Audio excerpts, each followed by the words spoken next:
professor André me disse que ele traria em sua fala alguns dos elementos que marcaram a primeira metade do século XX, eu busquei seguir o fluxo narrativo que ele havia estabelecido, tendo em vista um filme que eu havia acabado de assistir. O filme é Hannah Arendt, da diretora Margaret von Trotta. Esse do slide à esquerda. Senhores, eu sou professor de História e de Literatura no Colégio Mãe de Deus. Então, em se tratando da minha fala, meu objetivo é duplo.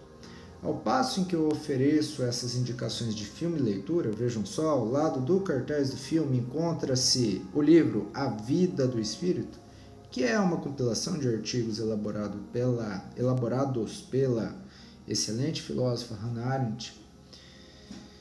Eu também problematizo um fenômeno que foi identificado e trabalhado por ela, e isso aparece ao longo do filme e também nos artigos que compõem o mencionado livro. Eu me refiro, pessoal, à banalidade do mal. E apesar de ter sido, como mencionado, identificado e cunhado na década de 60, ele é atual, já que traz à tona os perigos da irreflexão, ou melhor dizendo, da falta de reflexão. Por que ele é atual? Porque a simples manutenção daquilo que é tido como normal acarretou, acarreta e acarretará em problemas. Porque o não reconhecimento do novo normal e da urgência por mudanças implicará em sérios prejuízos para todos, para toda a sociedade. Eis então que uma das frases contidas no livro que eu acabei de recomendar me saltou aos olhos, porque tem tudo a ver com isso que eu estou dizendo aqui. Abro aspas, a fala é de Hannah Arendt. Será que a natureza da atividade de pensar, o hábito de examinar, refletir sobre qualquer acontecimento poderia condicionar as pessoas a não fazer o mal? Estará entre os atributos da atividade do pensar, em sua natureza intrínseca, a possibilidade de evitar que se faça o mal?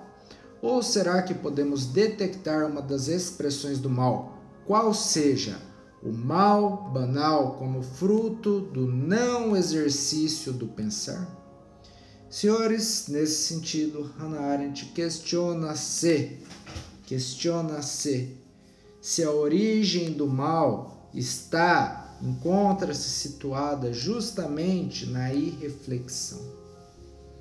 A que ponto, de que forma pode ser maléfico a não realização de um dos maiores atributos humanos, que é a reflexão, o raciocínio?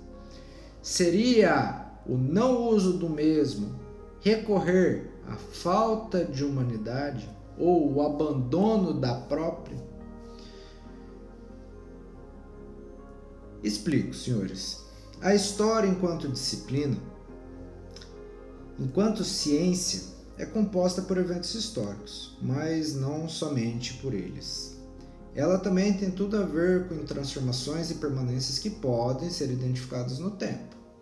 O professor André fala da gripe espanhola, da revolta da vacina e da minimização de desastres, da forma como essa última está associada à nossa atual concepção de fake news. De que forma isso tudo que eu mencionei até aqui está relacionado? Como será que eu amarrarei todas essas ideias? A partir do fenômeno estudado por Arendt. Por meio dele, parece possível repensar eventos históricos e perceber que eles não são uma coleção de velharias isoladas soltas por aí, mas uma complexa teia de acontecimentos. Isso é importante para o nosso dia a dia, inclusive no momento da realização de um teste como o Enem, que não vai cobrar decorebas, mas vai valorizar muito do raciocínio do aluno. Senhores, Arendt percebeu que a banalidade do mal é maléfica porque obscurece o raciocínio. Afinal de contas, se é banal, por que nós deveríamos nos preocupar? No julgamento de um dos comandantes da odiosa Gestapo, que era a polícia política nazista, todos os ali presentes esperavam deparar-se com um ogro que babava ácido verde. Mas na verdade o que havia ali era um senhor calvo com profundas linhas de expressão e que denotava um misto de arrogância com preocupação.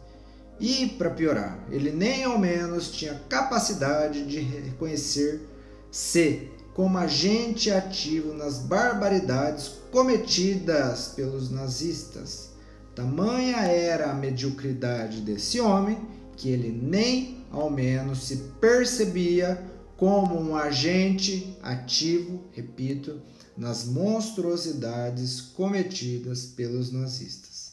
Senhores, vejam só, esse homem, como eu acabei de dizer, era calvo, tinha profundas linhas de expressão, denotava sentimentos muito humanos, como a preocupação ou o sentimento de arrogância.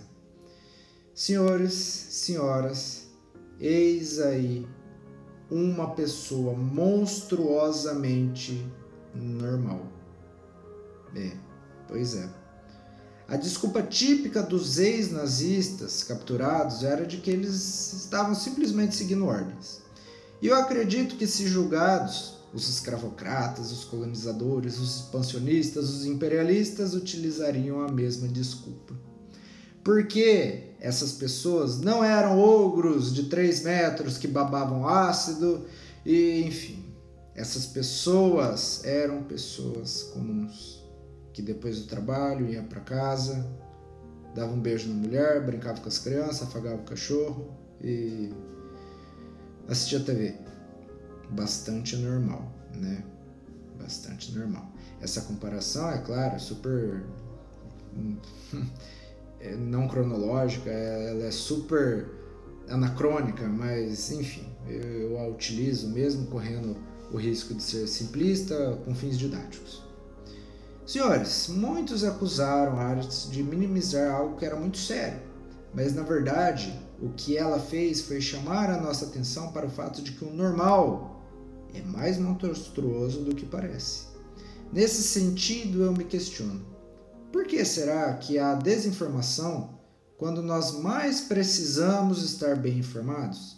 Por que o anticientificismo avança quando necessitamos urgentemente de uma nova vacina?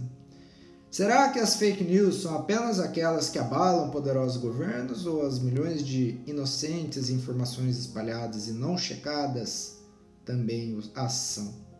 Os métodos sanitários utilizados no combate contra a infecciosa gripe espanhola, que matou milhões de pessoas, podem nos ensinar alguma coisa?